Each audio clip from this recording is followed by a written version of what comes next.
Welcome to Dodgers Daily. Casey Porter here. So glad that you decided to tune in. Fans, today we have a very, very, very special guest. Fabian Ardaya, beat reporter for the Dodgers for The Athletic, joins Dodgers Daily. So, Fabian, thank you so much. A little bit nervous, super excited. Austin, how are you this morning? I'm doing great. It's great to be able to have you here, Fabian. Yeah, thanks for having me, guys. I'm super excited for this. Okay, so let's dive right into this. What led you to covering the Dodgers and specifically for The Athletic? Yeah, so I actually I grew up in Arizona, went to Arizona State, studied sports journalism there, did a couple of internships while I was there for MiLB.com. One of them was covering the Angels, the other one covering the White Sox. Then after graduation, I was kind of freelancing for a while. The Athletic was just starting to really expand, and I was based out of Arizona, so they hired me as a freelancer for a couple of spring training stories, and after that, they brought me on full-time, originally covering Angels, but then in 2021, I moved over to the Dodgers beat. Yeah, awesome. So what's the best part of your role? I think, honestly, it's getting a chance to tell these interesting stories that people are going to care about, especially like this era of the Dodgers, where so much of it feels bigger than even what's happening inside Dodger Stadium when you sort of see the names and faces that are sort of part of it. And just getting a chance to sort of be around that, but also get to tell these stories that people are going to care about for years to come. The World Series this year, I have been on record in my lifetime. I'm 52 years old. This is the best World Series I can remember seeing with my own eyes. Do you agree with that? Talk about this last World Series. It was ridiculous. It's hard to really pick a game. Obviously, Game 7 comes to mind, but hard to pick a game for the rest of that series that really you can't really argue against what you sort of saw. Game 2, obviously, with Yamamoto winning the complete game. Game 3 going 18 innings. Even Game 5 when Trey Savage was incredible, as good as we ever seen from a rookie starter. And obviously how Game 6 ended and everything that happened in Game 7. It's hard to really argue. Obviously, people have their memories of the 24 World Series and how that ended. But I think, obviously, start to finish, going to Game 7 in extra innings, it's hard to really top. Yeah, the World Series was absolutely incredible. Moving on a little bit to this year's club, I think the Dodgers are actually in a little bit of a unique spot where they're wrestling with a couple of different philosophies. One, you have Freddie Freeman, Ohtani, Mookie Betts. They're all in kind of their prime years where they want to go ahead and maximize this window of them being effective. You also, with the Dodgers, they have the oldest offense in baseball. They're starting to get a little bit older. The Dodgers seemingly want to get younger. How are the Dodgers balancing trying to go ahead and maximizing the window of Ohtani, Betts, and Freeman while also being able to perhaps provide a little bit of youth for some sustainable success?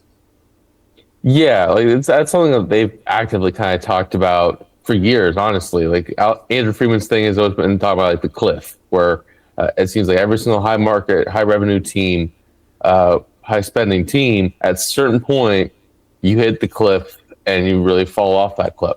And part of that's because you're building through free agency. That's a lot of money spent on guys who are on the wrong side of 30, but also there are all kinds of guardrails against teams really building up a strong farm system while spending at the level the Dodgers have. Obviously, that's what makes what the Dodgers are pretty unique. They're regarded pretty well for their farm system.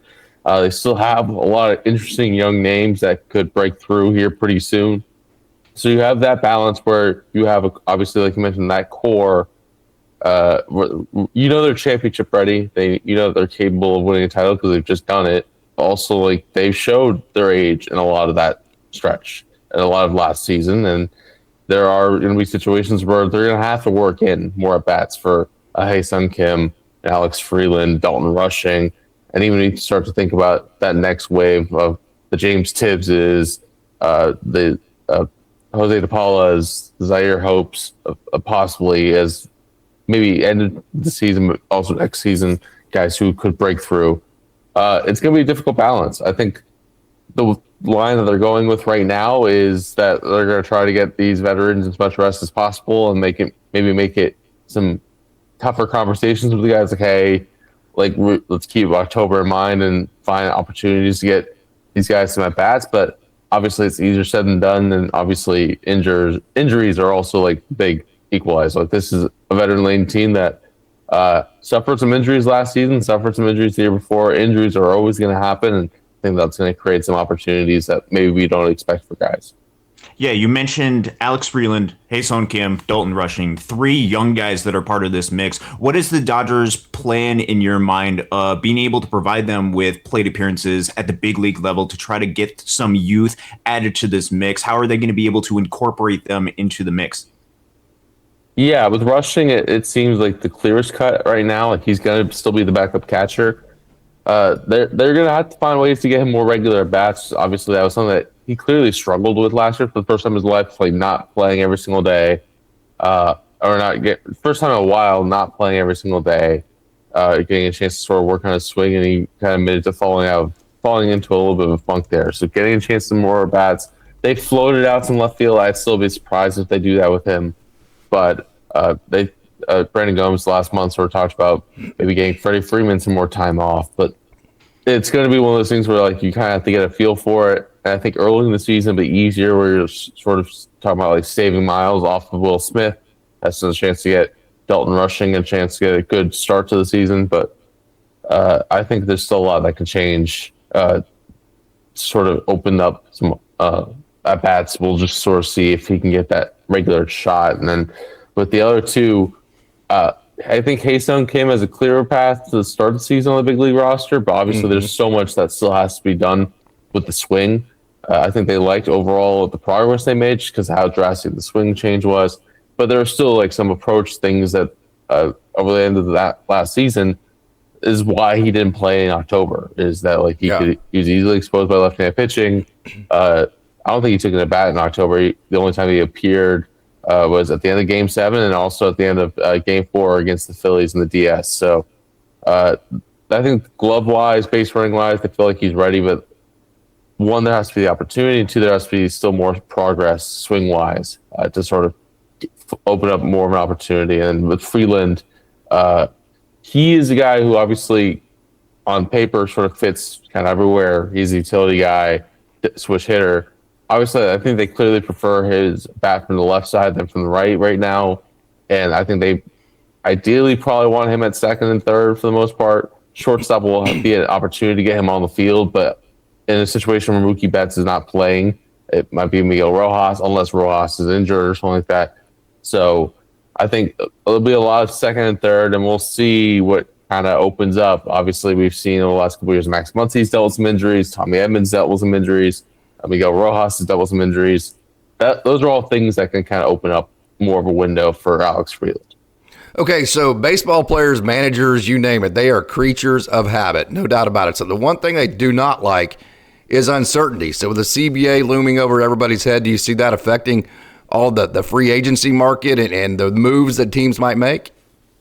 I'm surprised. Like it seems like how many teams appear, at least right now, to be trying, like really like going for it spending wise, just because of that in mind. Like I guess it's one of those things where like you're either going to subscribe to 2 things. Like either you want to sort of wait and see how everything kind of changes, and then don't make anything that puts you to bind after the CBA negotiation, or do you want to sort of beat the clock and like, all right, like there might be some stuff that gets taken away, like we might as well just go. Or like this is the chance to go before maybe leveling of the playing field, like wherever they're going to sell when it comes to a CBA negotiation. So it seems that, at least as of right now, that most teams have been more aggressive than in previous off seasons.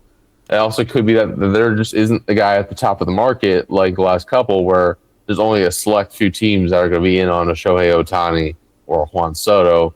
I think obviously Kyle Tucker might apply to that category, but still not to the same level as those guys. And the rest of the market, it seems to be a lot more of the type of guys that any team would be willing to sort of push towards. Dave Roberts, of course, we like to, as fans, you know, we kind of focus in on whenever he brings in a reliever and that reliever gives up a lead or whatever. But his record speaks for itself. He's going to be a Hall of Fame manager. There's so many more things that go into being a manager than just who you put in the 7th inning, right? So what are the parts of Dave Roberts that you feel like are underappreciated, if you will? I think a lot of it's the sort of culture that I think predated him in some ways, because I know like Max Muncy has always said like the Dodgers culture is kind of built by Clayton Kershaw. But I think his ability to sort of handle that culture as things have evolved. Like obviously those teams were really, really good. But like as it's evolved into like you're acquiring established stars from other teams like that have to assimilate with all the stars, and that the fact that like that's like all kind of gelled together as well as it has over the years. A huge testament to that is to the leaders in that room, especially guys like Freddie Freeman and Mookie Betts, who've kind of taken on that mantle since arriving. A lot of it is credit to them, but I think also it's credit to sort of Dave Roberts allows his coaches to sort of be themselves. He allows his players to be themselves. He's always kind of usually like himself, like you know what you're going to get when it comes to Dave Roberts.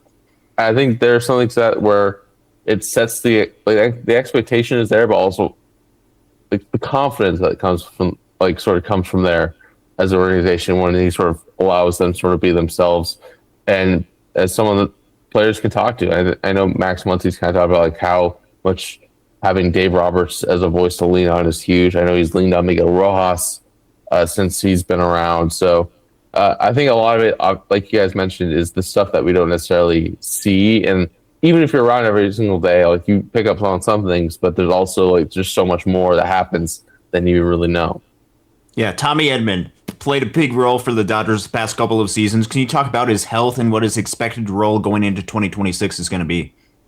Yeah, so he underwent surgery in November with that right ankle. That's the same right ankle that's been giving him trouble for a couple years. Even before he was a Dodger, he sort of was rehab. He had wrist surgery at the start of 2024 with the Cardinals, and then during his rehab assignment, sprained his ankle. That ankle was a problem throughout last year, but was in a good place entering this season, and then he sprains it in a different place this year. So having all that together, he underwent a surgery. So we'll see. I think a lot of it depends on how he looks at spring training. They say it's going to be close to a normal spring training, but obviously with these things, like you just never really know. And also the Dodgers aren't going to be a team that's going to rush him back necessarily. So I think a lot of it depends on just how that ankle can hold up, which means it could be a limited spot in the outfield. Or if this all gets cleaned up and he's feeling really good, maybe that opens up more center field or some more outfield work and takes him off second base and opens up at bats for like K-Sam Kim and Alex Freeland. So I think a lot of it depends on just how that ankle feels when he really has to ramp it up in spring. Yeah, can you talk a little bit about the outfield market, where things stand? Obviously, that is something that the Dodgers have been more interested in, and perhaps how the outfield market could impact stuff like second base and just where things stand in general with the Dodgers going out and trying to improve this offense. Yeah, I think the outfield is the clearest cut place to do it. Like they just didn't get enough production out of the corner outfield spots. Teoscar Hernandez was essentially a league average bat, but also had the clear struggles defensively that boiled up over multiple points of last season. And it was a serious talking point in August, was like how much of a problem Teoscar Hernandez was defensively right field. And obviously the signing of Michael Conforto last year just didn't work out. It just straight up just did not work out. And so that's the easiest way to improve what last year's club was to sort of find a way to improve your corner outfield, whether it be signing a corner outfielder or acquiring a center fielder and pushing Andy Paez to one of the corners where the glove is going to go from good to elite, and you just know the offensive production will be good enough. So I think they're going to obviously be in the market for an outfielder, whether it's trade or sort of deal, like a shorter term deal. We'll see. Cody Bellinger makes sense on paper as a fit. I just don't know if they're willing to go that long for another outfielder, which is another reason why I'd be surprised if they wind up with Cal Tucker. Obviously, it's Dodgers, like that. You can't really rule anything out, but I just don't really expect them to be active in Cal Tucker's market. So if you have those two out of the way, like, it's a lot more of the 1-2 year deal type guys like Harrison Bader, who they're interested in at the trade deadline and fits, but also there's some left-handed bats that could make some sense as well. And we'll see what happens with Ryan Ward, who obviously they added to the 40-man roster and could be a left-handed bat who produced at AAA. Obviously, not to the point where the Dodgers pulled the trigger and called him up, but the numbers were good enough at least that the Dodgers really wanted to keep him around. At least don't let him walk as a minor league free agent for nothing. Yeah, I think that's some great insight that you have right there. One of the other aspects that's going to be coming up in free agency at some point, or at least the Dodgers are going to have to address some point in the future, is going to be Max Muncy's role at third base. Obviously, is going into his last year club option 2026. How did the Dodgers, at least in their mind, is there any sort of plan to be able to address that going forward in the future with somebody perhaps getting extended playing time, like we mentioned earlier with an Alex Freeland, or perhaps some other guys in the system? Or right now, is it just we're going to play Max Muncy 26, perhaps extend him for another year or two, and just try to figure where things are at third base position going forward? Yeah, I mean, at least for Max Muncy's position, like he has kind of said like he wants to retire as a Dodger and he wants to do everything he can to sort of stick there as long as possible. And I think that's part of why he's lasted as long as he has. And I think that's something that's obviously you can't really rule out in the future. Obviously, we've seen the health stuff start to creep up on him a lot. Some of it stuff that you can say his age, some of it is just freak stuff like what happened with his knee in July. So there's all kinds of sort of things that sort of kept him off the field the last couple of years, but he's remained productive when he's been on there. As far as like going towards the future, like I don't know if the Dodgers ever usually like earmark a role years in advance for a guy or a prospect, just because that's just not kind of how they operate. Like they want to have the flexibility to do whatever. Like if Alex Freeland takes the job, then great. If an opportunity arrives to acquire a proven third baseman, great. Or like there's also still contingency they're still mapping out down the line. Like how long is Will Smith going to remain behind the plate? Where would he fit? What's going on with Freddie Freeman at first base at that point?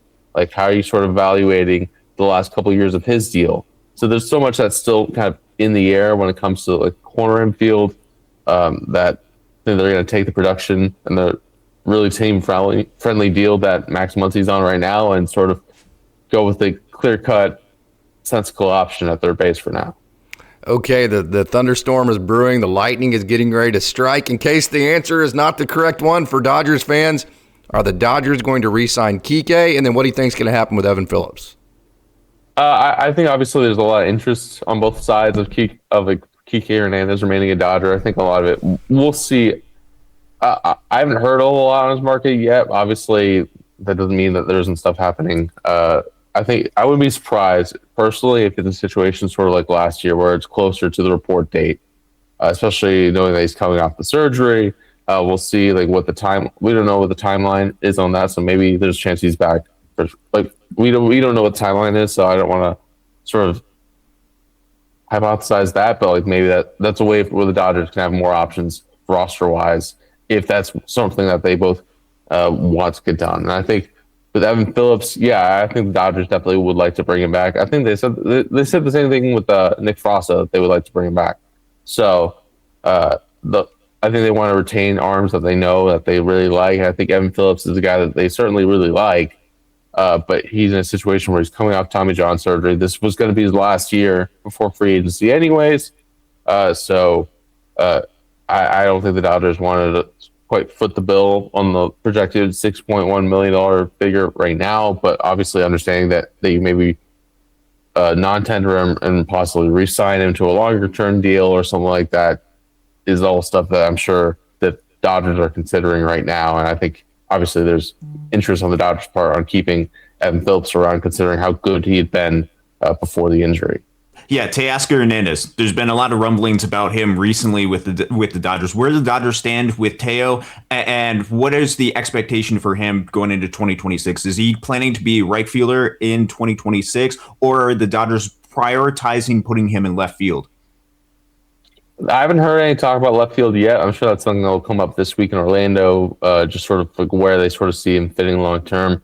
I think my read on it is the Dodgers are listening, but I don't think they're necessarily inclined. Like they aren't trying to move Teoscar Hernandez. I think they're listening, just because it makes sense. Like this is it's a fit that in the room has been great, in the lineup has been great, but still on the roster is a little bit of a clunky fit just because of the aforementioned defensive struggles. And like ideally, he'd be in a spot where like maybe he's out in the outfield once or twice a week and DHing, or he's DHing all the time, and you're sort of taking advantage of that bat. But that's obviously not the situation the Dodgers are in. They have a pretty good DH as it is.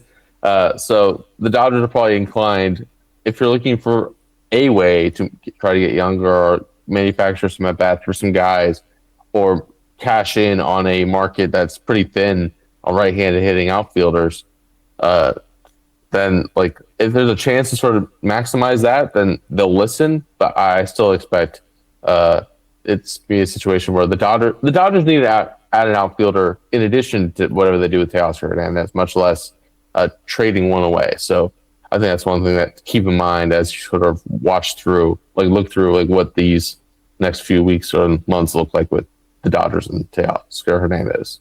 Yeah, and then the bullpen. The bullpen obviously is something where the Dodgers struggled down the stretch with, and I think particularly right-handed bullpen help could be an area that the Dodgers go out and address. We've seen a couple of different right-handed bullpen arms go off of the free agent market. Where do the Dodgers stand currently right now with bullpen options in their attempt to get better in that aspect?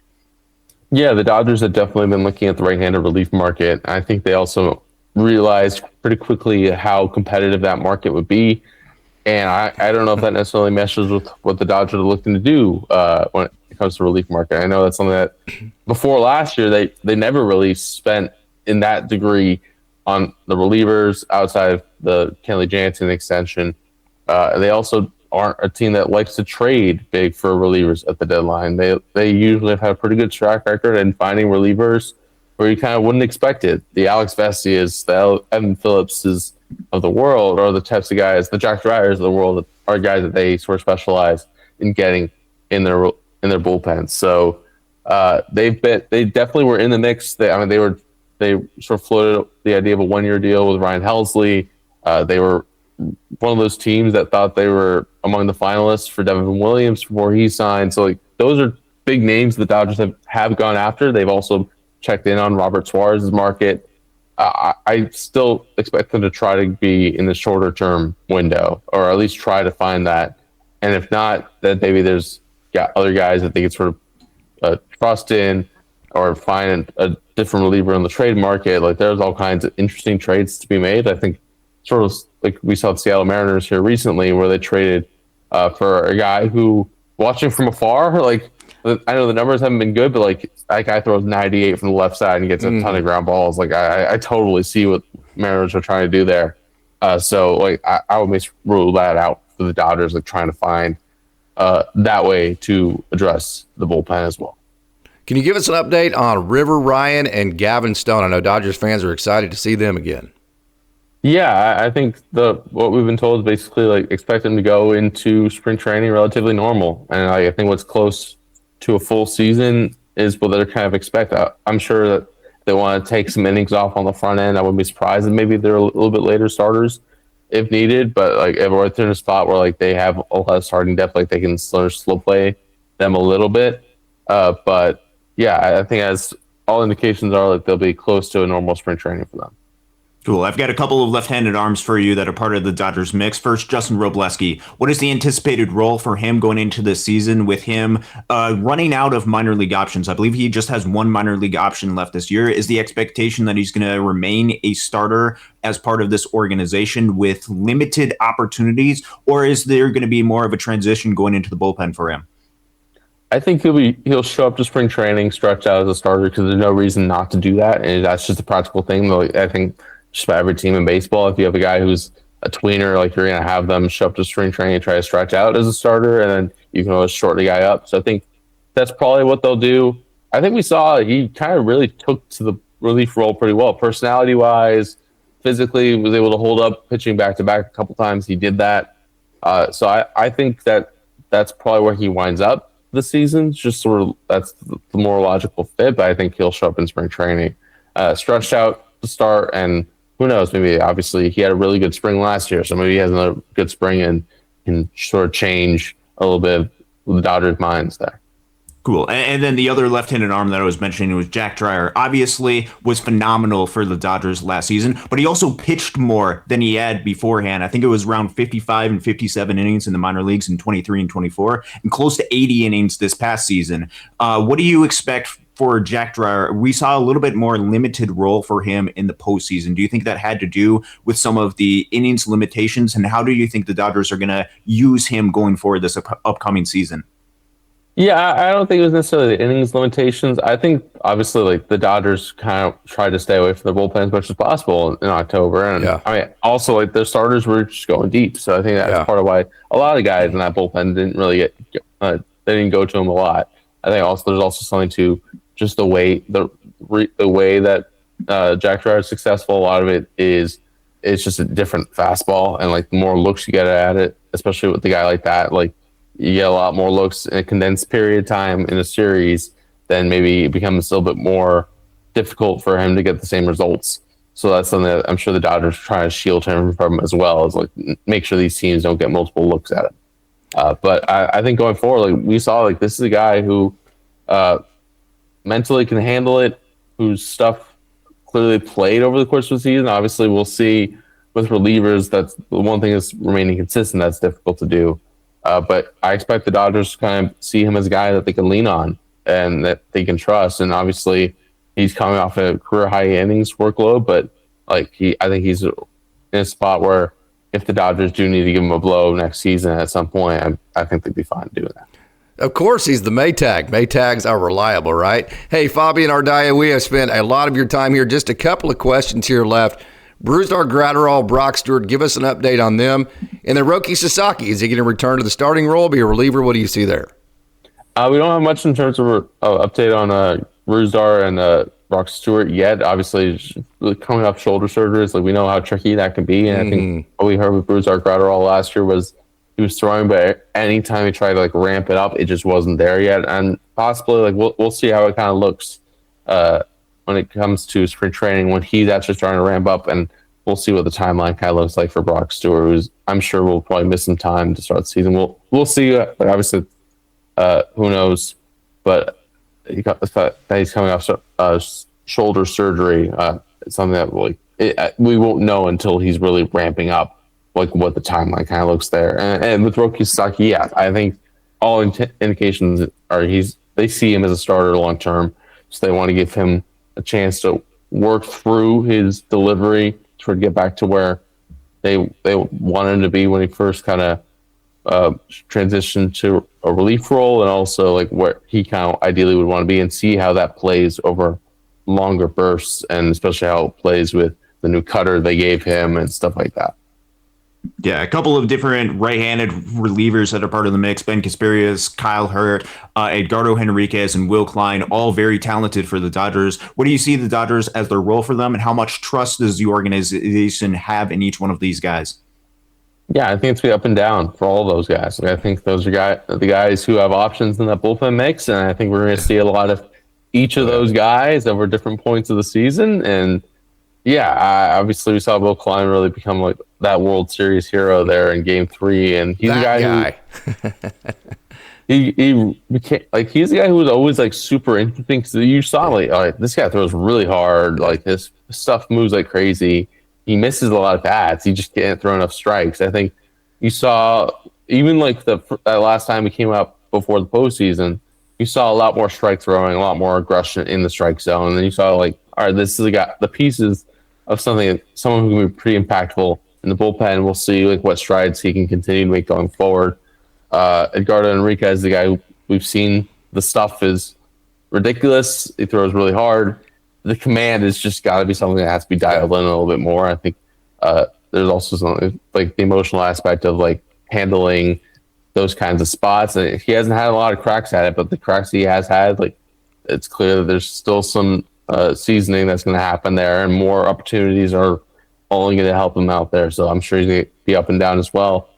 Cal Hurt's obviously an interesting guy who really burst on the scene and then got hurt and kind of got forgotten about. And now he's coming off Tommy John surgery, and we'll see how this stuff is playing compared to where it was before he got injured. And Ben Casparius, obviously, we saw last year in the first half, was one of the better relievers in all of baseball. But really, once the Dodgers kind of messed around with his role a little bit, we saw the production kind of backslide, and then he really lost the feel for some of his off-speed stuff, which made him less effective against righties. And that's why he kind of was more out of the picture in October this time around, but he's a guy I'm sure upside wise is probably as good as any of the right-handed options the Dodgers have right now. Okay, last question of the day, biggest one right here. The Dodgers three-peat if, and then also a two-part question here. What should Dodgers fans be most excited about for 2026?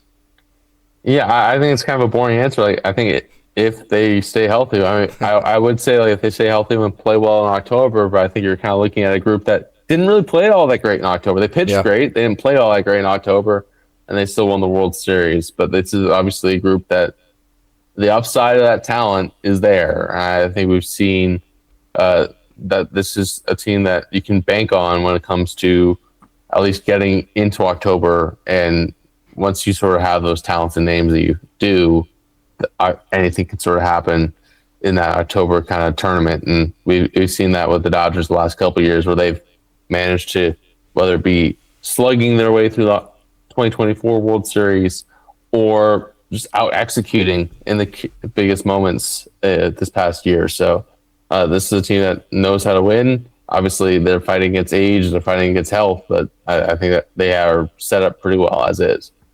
That's all we got for you, Austin. You got anything else? No, I don't. I can't thank you enough for being able to take the time here at Dodger Stocks, part of the Dodger Stadium Network. Thank you, Fabian. Yeah, of course. Thanks for having me, guys. Awesome deal. Thank you so much. Hope this is not the last time we talk. You do a great job. Thank you very much. Thank you.